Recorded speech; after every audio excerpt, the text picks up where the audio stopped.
thank you very much, Claire, and thank you for inviting me here today. And it was nice to see Tony Benn here with a beard at last.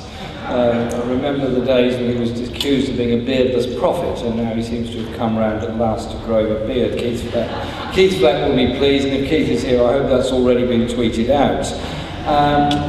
I think this is fantastic. Dangerous ideas for dangerous times. Because, above all else, we need an opportunity for discussion, debate, thinking, mobilising people about the situation that so many people are facing around the world and what's happening in this country. There's three areas I just want to mention. Don't worry, Claire, it's going to be 7 minutes, it's all right. The first is that despite all evidence to the contrary of unemployment, 6 million in Spain, even higher in Greece by proportion, higher in Portugal by proportion, Italy rising very fast, this country rising, France rising, even Germany, unemployment is rising, and all the job crisis in the USA and underemployment and poverty in the USA, we're told by Christine Lagarde, and I'm sure she knows very well about these matters, that the only way forward is making life better for business and making the free market more operative and ensuring that free market philosophy holds. And in this country, that has meant huge cuts in public expenditure, very large rise in unemployment, largely due to public sector workers losing their jobs.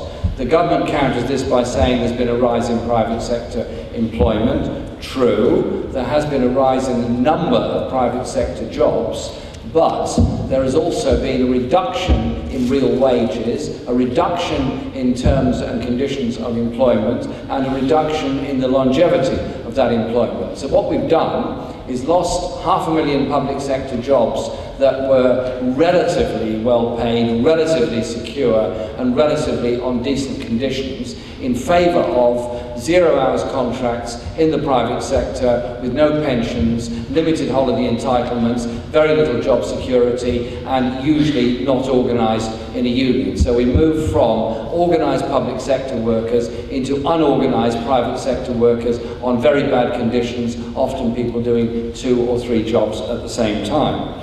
We're also told that the problems of the supply of resources around the world, particularly energy resources, but also mineral resources, are to be increasingly a feature of foreign policy. Hence, one begins to understand a lot of what's happening about the wars around the world. I was with some misery and fascination watching the other day a program on France 24 about their activities in Niger, where they're concerned about the spillover from Libya into Mali, and they're concerned about the spillover from Mali into Niger, and so surprisingly, or perhaps not in the least bit surprisingly, there are French special forces there protecting the yellow cake uranium deposits in order to fuel the French nuclear power industry. And the same applies to oil in Iraq. The same applies to the supply of precious metals and minerals throughout Afghanistan at the present time. Do not be fooled that the wars that we've been engaged in and the wars we will continue to be engaged in are anything to do with the spread of democracy, liberty, human rights, liberal Western values. They're everything to do with the sale of arms, the sale of weapons, and the exploitation of the natural resources of those countries concerned.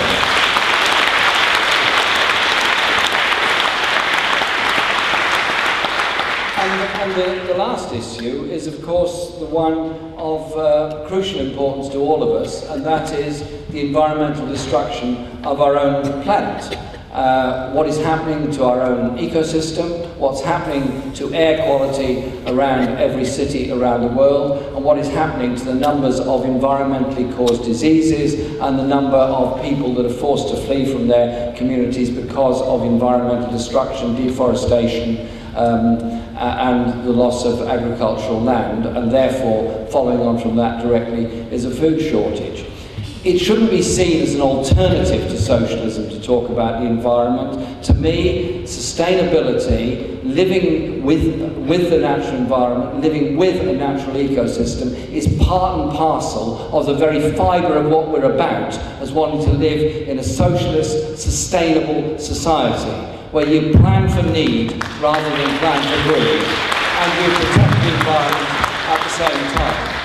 And those environmental movements are very, very important. Be they movements of people in India to protect forests, be they movements of people in Western cities to protect us against exhaust fumes from cars and all the pollution levels that go with that, or be they simply the development of parks and open spaces and encouragement of young people to begin to understand the ecosystem in which we live. I thought it was quite astonishing last year when there was a big road, a year before a big road accident halfway across the USA, when it was reported on Sky News without any any irony, sense of irony whatsoever, that 100 million bees had escaped from a lorry. You think, what on earth are 100 million bees doing in a lorry? You think, this is bizarre, this is crazy, what on earth is this? And it's because the US agricultural system has so degenerated from any kind of sustainability into the use of GM crops, high levels of pesticides and herbicides, that the natural environment and natural insects have disappeared, so bees have to be trucked from Florida to California to make sure the fruit harvest is okay, so the bees can pollinate them. Then they truck them back again to Florida to continue their work. Hello? Hello? Wake up! If you destroy every natural thing around you, you end up destroying yourself. And that's a message to all of us on the planet.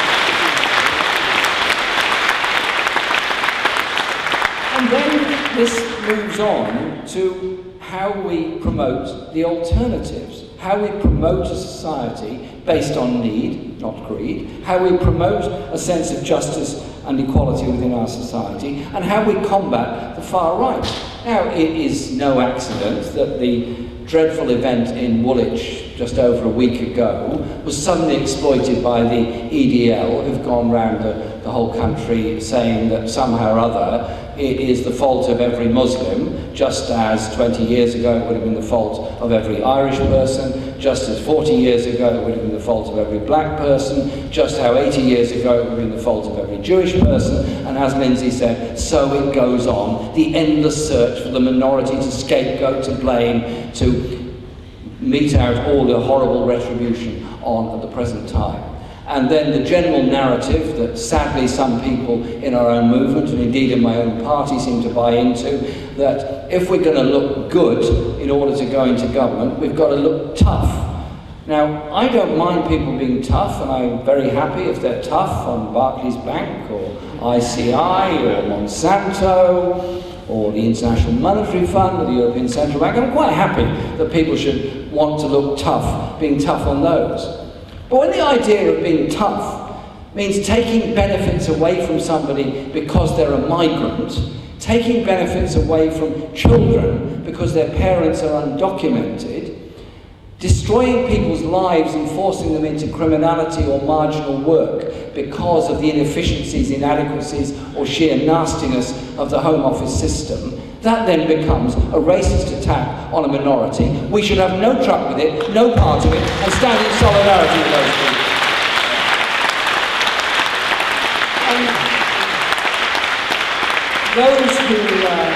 those who promote the idea that you can get away with blaming immigrants for everything should think back about the history of where all this led to. I came across a photocopy of an old leaflet yesterday. I was sorting through some papers at home, and it was Jewish Workers' Union leaflets of the early part of this century in the East End who were complaining about unemployment and poverty amongst Jewish workers. You could say exactly the same for Latin American workers across Europe, or indeed in this country at the present time. The US labour movement in the 1920s was split asunder because they decided that in order to protect living standards, skill levels and job opportunities, they should attack immigrants. That split the labour movement in the USA and led to a fundamental weakness when it should have been a time of fundamental strength. Don't let that happen here. We need that sense of unity of all workers, whatever their background or whatever their ethnic grouping. That has to be the right way forward. Now then, you can see what's happening in Europe, you can see what's happening in this country. The movement against austerity is enormous. And it leads to cooperatives, it leads to a sense of community, it leads to a sense of vision of a different way of doing things.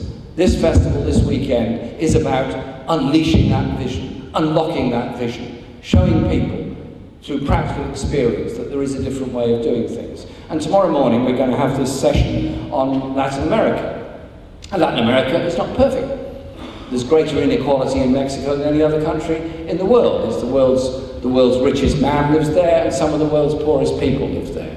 The hemisphere as a whole has the world's poorest country in Haiti with the world's richest country in the USA. Within both those societies, there are massive imbalances and massive differences. But there's also been this thirst, ever since the Spanish invasion, this thirst for the identity of culture, the identity of language, and the identity of a society that cares for each other. And every time there's been an attempt at any kind of revolution throughout Latin America, it's been crushed either by European colonialists or by US foreign policy in the Monroe Doctrine. Think Guatemala, think Dominican Republic, think Chile, think Argentina, think Brazil, think all those countries where there's been the fight back by the right against progressive governments in our own lifetime. But differences do survive, and things do survive. Cuba has succeeded in defending itself and defeating US invasion. I'm finishing now, I promise you. I saw something in the corner of my eye. And also, of course, the enormous changes that have happened in Venezuela and Bolivia. They have defeated the Monroe Doctrine by their own actions. They have shown that it is possible to develop a society where you do begin to conquer inequality, where you do begin to fight back with that vision of a society based on peace, based on respect, and based on justice. These are dangerous ideas for the powerful, the wealthy, the militarists, the warmongers, the greed, and the nasty right-wing people. They're very dangerous ideas to them. They're very positive ideas for everyone that wants to live in a sustainable world, at peace, in justice with each other. Thank you very much.